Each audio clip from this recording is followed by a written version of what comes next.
Hello everyone, my name is Faith Mutegi and this is my platform, Parenting Conundrums. This is an ongoing topic on how to explain or how to talk about death to a child or to children.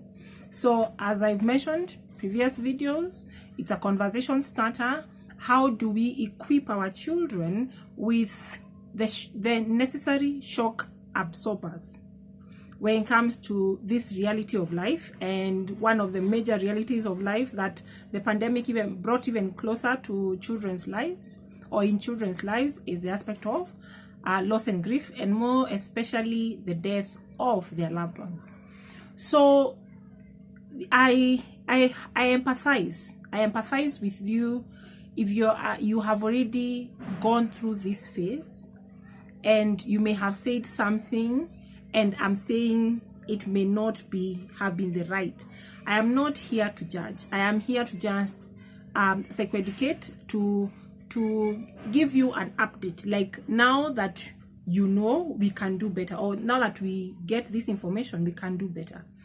And also, we are not perfect. We make mistakes. I make mistakes. I may have the knowledge, but one thing when it comes to counseling, or even when it comes to the aspect of psychology, but more especially if you're a counselor, we are encouraged not to counsel our immediate family members, because at that point, if it's a loss, it becomes a little bit tricky what side to what hat you're wearing. So that's where it's important for us to have a network. And if I am the one who is down in the dumps when it comes to loss and grief, I can get somebody to come and reach out to me or my family members. So that's just when it comes to the profession. So I want us to see, okay, so you get the news. It's either death by suicide, it's death through an accident, the sudden deaths. There could be anticipatory death or anticipatory loss, whereby someone has been sick for quite a long period of time. It could be a child, it could be an elderly person. So in this context, we are trying to see it cuts across. Okay, so as I said earlier, you can sit down with them and give them the facts according to their age.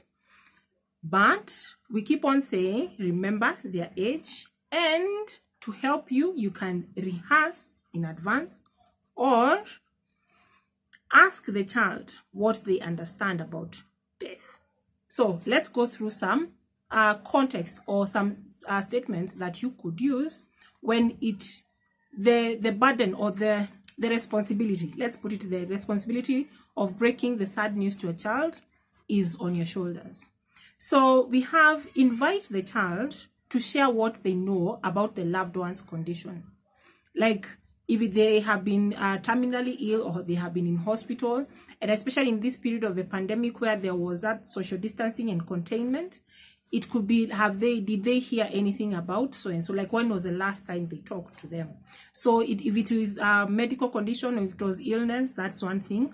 But still, you're finding out, like, when was the last time you talked to? And this is mainly children who are in the not formative. Give it from an 8 and above, because you can have an actual conversation. We'll still go to the ages, but we are having a moment where you're saying, okay, so when was the last time you talked to? Did you hear, or what did you understand about their condition? Then you get to hear to understand the child's frame of mind. It's like asking the child, if you are to make a recipe, if you are to make your favorite meal, what are the ingredients for that meal? So you'll find out, are they correct or not? So it's the same thing, almost the same thing, when you're asking them, what do you understand by the word death? Or what do you understand when people die? What happened? So you're trying to get that. As I said, give yourself grace. It is not easy for you to have this conversation. And that's why I am intentionally using phrases, because at least if you have it at the back of your mind, it will be easier for you to say it, okay? Then let the children's own questions help guide you. And that's why I'm saying, let it start from them. And then when they start asking or they say something, then you pick it from from what they have said, which gives you at least leeway of you're not just starting from like where your frame of mind is. You are getting to the world of a child, of which I'm hoping you have found some place. It's away from distractions. It's not where it's noisy, because in case they cry, in case of anything, so it's a safe and quiet space.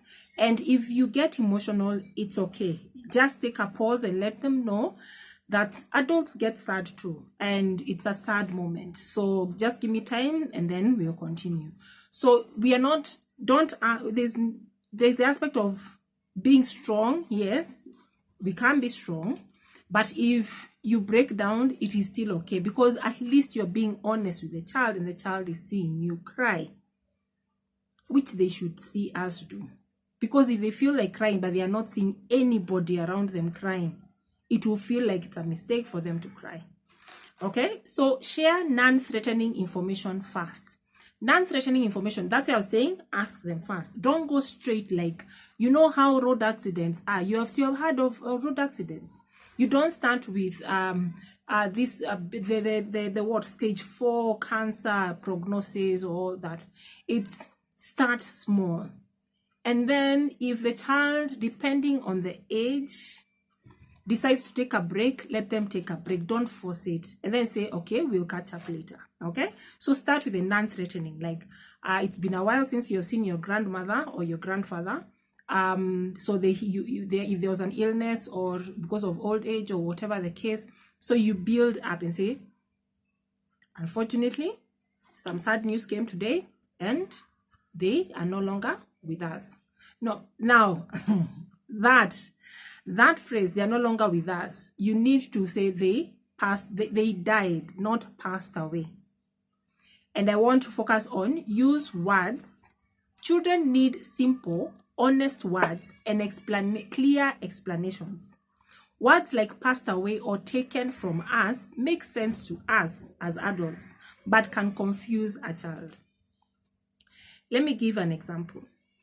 And I may have said it in different contexts, whether in a video or one-on-one.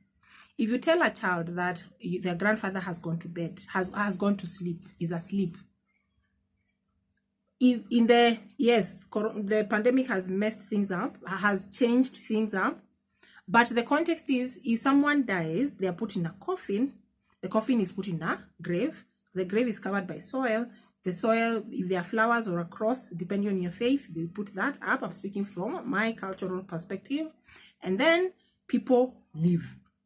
So at night, if you have told them that their grandfather has slept, most likely they will not want to sleep with the lights off. They will have nightmares of being put in a box. So we need to be very careful with the words. And another phrase is, God has called your mother. God calls, calls the good ones back to heaven. So a child is wondering, if mom has been telling me good job, or good boy, or good girl, and then she's been taken away by God. So how comes I'm still here? I believe I'm good. So if good ones are going, so why am I not going? I should also go with mom. So they can be, the behavioral traits can be either way, or they become naughty because they're like, okay, so I've been left behind, that means I must be bad. And or they can be overly nice and overly good. So by the time we are saying, please use the word dead, died, or his or her body stopped working, that makes the child realize that permanence, they have seen pets die, which is another topic. If your child has a pet, if you're not able to bury it because of, we live in a concrete jungle, like in Nairobi, where I am in this case, if you're not able to have that ceremony, like to dig a hole, bury it and everything, let them have a ceremony, whether it's writing a letter or the rest. We'll get to how they can show their love or remember their. So even when it comes to pets, that's how you introduce the aspect of death to a child. So please, let's not use flowery language, because a child can take it quite literally and hold on to it. Okay? Then we have confirm what dead means. So their loved one's body doesn't hurt. The loved one can't move, eat, breathe, or play. So I use the example of bubbles. Bubbles, I wish I had them right now. I know I keep mentioning this because I usually have them at my bookcase. Bubbles are they, like when you blow or you have them out, they have this beautiful rainbow, and you're like, there's a smile on your face, whether you're 60 or you're 6 years old or in between. But no sooner are they out there, they are gone, but they still joy in your heart. So for that aspect of the life has stopped, like the bubble is no longer there. Our grandfather is no longer there. Their body, they are not hurting anymore. They cannot eat anymore. They cannot drink anymore. They cannot come to play with us. But we can always remember the good times and the love that we had for them. Short, simple. If they ask questions, then you answer. If you don't have an answer, you say, I need some time, we can check up on that. Okay? Good. Then we have encourage questions and let them know you will do your best to answer them honestly. I've already mentioned that. Express your own grief and allow children to learn about grief from you. Don't hide all the photos. Yes, there are times when you want to lock yourself up in the bedroom and just wail it out. But if a tear comes down, let the child see that you're crying. Let them hear you mention, I really miss so-and-so. Because we sometimes hide it from them because we don't want to hurt. So they themselves keep quiet because they don't want to hurt you. And then everybody's in their own, their own cocoon of pain and confusion, which is not healthy. Okay? Then, explain the changes in your behavior and emotions. Explain that when you are sad, the children are not the reason for your sadness. So you can tell them that the teachers help to get the sadness out. So it's okay. If you see mom crying, give me time. I'm getting the sadness out. And then you can also do that if you need me. But remember, I am always here for you. So I don't want to make it so long. And I'm hoping you're getting tips. In case of anything, please, in the comment section, if you have some specific case scenarios, we are here to support each other. So kindly leave a comment, but don't forget also to subscribe and to share this within your networks, because I believe there's a child out there whose loved one is no more, and they will need the support that they can get as soon as possible and for as long as they can. So thank you so much, and I'll see you in the next video. Bye-bye.